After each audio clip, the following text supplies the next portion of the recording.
शुभप्रभात मंडळी, श्री स्वामी समर्थ, जय शिवराय। कालच्याप्रमाणे आजचं सुद्धा वातावरण अगदी ढगाळ आहे, जसं तुम्हाला दिसतच आहे। आता कधीही जोरदार पाऊस पडू शकतो, परंतु आमच्याकडे वाऱ्यासोबत पाऊस असतो, त्याच्यामुळे काहीही सांगता येत नाही ह्या वातावरणाचं। जसं की तुम्ही आता बघू शकता, ढग अक्षरशः डोंगराच्या कडेवरती उतरले आहेत, म्हणजे ही जोरदार पावसाची लक्षणं आहेत बरं का।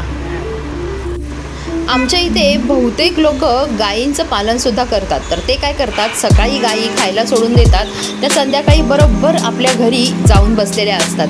त्याच्यामुळे बघा, तर तुम्ही हे जे बघत आहेत ह्या गायी रिटर्न चालल्या आहेत, जे मी संध्याकाळचं हे शूट करत आहे, त्याच्यामुळे हे एक चांगली गोष्ट आहे की त्या बरोबर आपल्या घरीच जातात।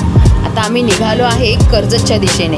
आता मी तुम्हाला दाखवते, इथे प्रचंड ट्रॅफिक आहे आणि हे जे समोर तुम्हाला दिसत आहे ना, हा माथेरानचा गेट आहे। इथून पुढे माथेरानला जातात आणि हे आपण जे बघतो आहे ना, हे बिहुपुरीचं मार्केट आहे। नेरळच्या पुढचं स्टेशन आहे बिहुपुरी।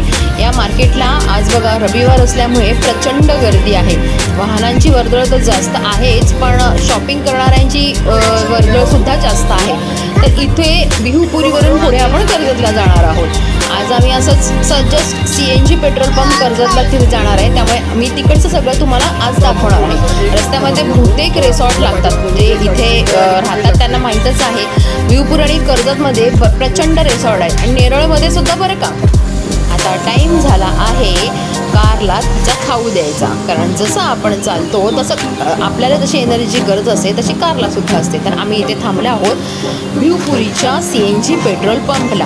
तर आता इथे थोडा वेळ लागणार आहे, संध्याकाळची वेळ आहे त्याच्यामुळे, आणि संडे असल्यामुळे इथे प्रचंड गर्दी आहे। तर मग आता आम्ही वेट करतो आहे की कधी हे संपेल।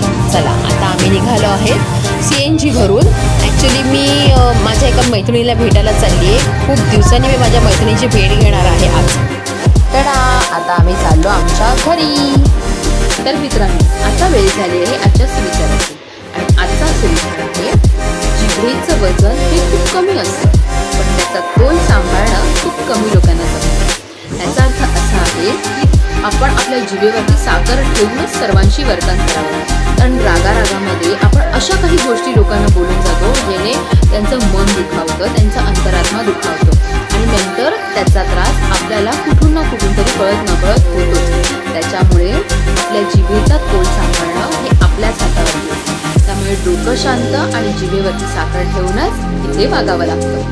असं वागलात तरच सगळी दुनिया आपल्या मुठीमध्ये येते।